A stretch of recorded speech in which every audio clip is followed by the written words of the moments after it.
Assalamualaikum, halo semuanya.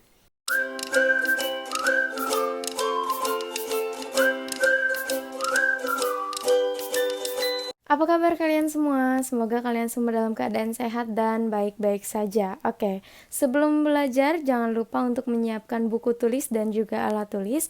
Dan tidak lupa sebelum kalian mulai belajarnya, baca doa dulu. Oke, semuanya, di hari Kamis pada minggu yang lalu kita sudah membahas materi tentang pengertian seni lukis, prinsip seni lukis, dan juga corak-corak yang bisa digunakan di dalam seni lukis. Dan pada hari ini kita akan melanjutkan pembahasan tersebut, yaitu masih sama tentang seni lukis. Apa saja yang akan kita bahas? Let's check it out.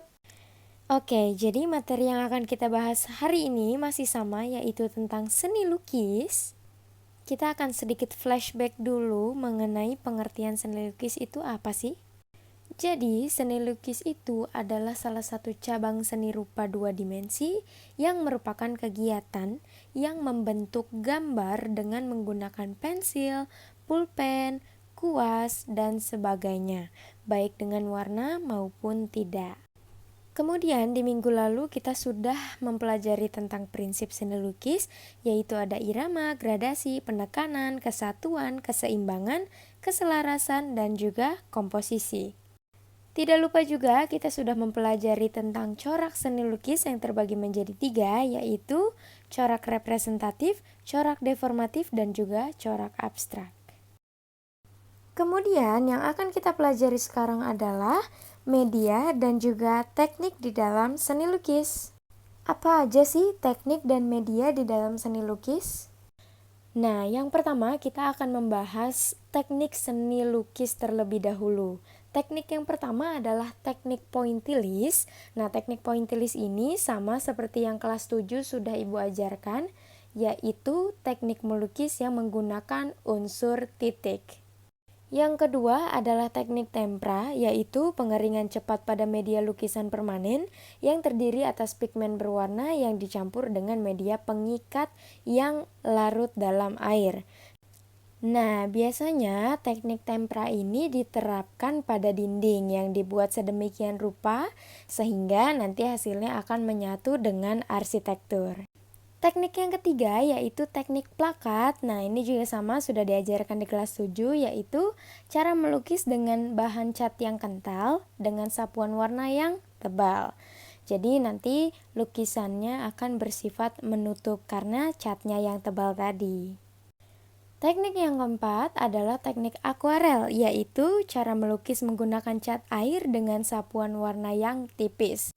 Bedanya dengan teknik plakat, jika teknik plakat catnya itu tebal, akuarel ini catnya tipis. Jadi nanti hasilnya akan tembus pandang atau transparan.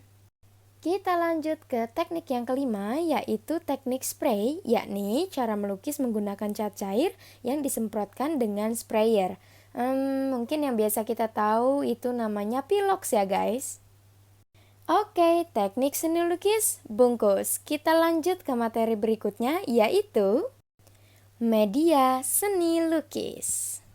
Media melukis adalah bahan dan alat yang bisa digunakan untuk melukis. Segala material yang bisa digunakan untuk melukis disebut bahan melukis. Sekarang nih udah banyak banget ya guys bahan-bahan melukis. Contohnya kalau kalian tahu Erika, nah dia tuh bisa ngelukis pakai tanah, bahkan pakai bunga dan lain-lainnya. Jadi segala material yang bisa digunakan untuk melukis itu kita bisa sebut sebagai bahan melukis. Tetapi secara umum bahan melukis ini terbagi menjadi 2, yaitu cat dan juga tinta. Nah, selain cat dan juga tinta, kita juga perlu bidang untuk melukis nih guys. Kita bisa memakai bidang kanvas, kertas, tembok, keramik, triplex, ada typo di situ, ataupun kaca. Kemudian media itu adalah bahan dan alat. Tadi bahannya sudah kita bahas, sekarang kita bahas alat apa aja nih yang bisa digunakan. Jadi, alat melukis adalah segala perkakas yang dapat digunakan dalam kegiatan melukis. Nah, ini ada contoh-contohnya, ada kuas, ada palet, ada pisau palet, sprayer, ataupun easel. Nah, mungkin masih banyak yang belum tahu pisau palet dan easel itu seperti apa. Perhatikan panahnya, jadi gambar yang di atas adalah gambar pisau palet dan yang di bawah adalah gambar easel. Easel itu adalah stand untuk kita melukis. Selanjutnya ada prosedur berkarya seni lukis. Tentu saja dalam berkarya kita perlu prosedur ya. Nah, prosedurnya ini terbagi menjadi dua, teknik basah dan juga teknik kering. Ini adalah salah satu gambar dari teknik basah. Nah, pada teknik basah, hal yang pertama kalian harus lakukan adalah menyiapkan bahan dan alat, kemudian kalian menentukan objek yang akan kalian gambar itu apa, kemudian yang ketiga, buatlah sketsa dari objek gambar yang kamu sudah tentukan, dan selanjutnya kalian basahi kertas yang akan kalian gunakan sebagai bidang lukis. Kemudian bubuhkan cat yang sudah disiapkan, dan terakhir penyelesaian akhir. Nah, yang ini adalah contoh lukisan dengan teknik kering. Jadi prosedur yang harus dilakukan sama, yang pertama, kedua, dan ketiga itu sama, yaitu yang pertama kita harus menyiapkan alat dan bahan, yang kedua kita harus menentukan objek yang akan digambar, yang ketiga kita membuat sketsa objek yang digambar.